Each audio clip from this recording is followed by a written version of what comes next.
Ayan mga idol, pakita ko lang din yung dito sa may ground floor. Ayan, na-install ko na yung panel board. Bali 16 branches siya mga idol. Lagyan ko lang siya ng takip para hindi siya madumihan kasi hindi pa napalitadahan yung wall. Tapos sa taas mga idol, bago mag panel board, naglalagay ako ng pull box dyan para lahat ng supply galing sa taas dyan dadaan bago pumunta ng panel board. Sa mga ganitong layout kasi mga idol, hindi ako nagdadiretso sa panel board kasi napakahirap mag-wiring pagka nakarekta sa panel board. Kadalasan talaga naglalagay talaga ako ng pull box dyan. Hindi naman yan makikita kasi may ceiling naman yan mga idol. Tapos yung mga piping dito sa mga switch, meron na rin yan mga idol. Wala pa lang ding hamba kaya hindi ko mailagay yung mga utility box. Tapos yung sa rinse hood, saka yung rinse, yan meron na rin akong nakalagay na utility box. Pati yung saksakan dito sa may ibabaw ng countertop. Kasi kitchen area to mga idol. Tapos yung sa ref, yan, dyan kasi nakalagay yung ref. Tapos yung mga ano nito mga idol, heater, aircon na yan, meron na rin akong abang.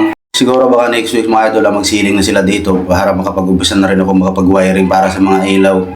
Ayan, tapos dito sa may powder room, meron yan din dito mga idol. May ilalim na hagdanan. Kailangan na talaga mga idol pag sa mga ganitong layout, bago sila magpalitada, makapag-piping na ako. Kasi pag may palitada na bago tayo magsinsil, mabubulabog yung kanilang palitada. Kahit naman may skim coat pa yan, pero mas maganda talaga yung nauuna talaga yung piping bago palitada. Ayan, ito yung switch sa main door mga idol. 3-port yung nilagay ko kasi mas marami kasing wire na dadaan dyan kasi lahat yung sa grahe, sa labas, sa gate. Meron kasing ilaw yan dyan mga idol sa gate. Kaya mas malaking tubo ang nilagay ko para magkasya lahat ng mga return.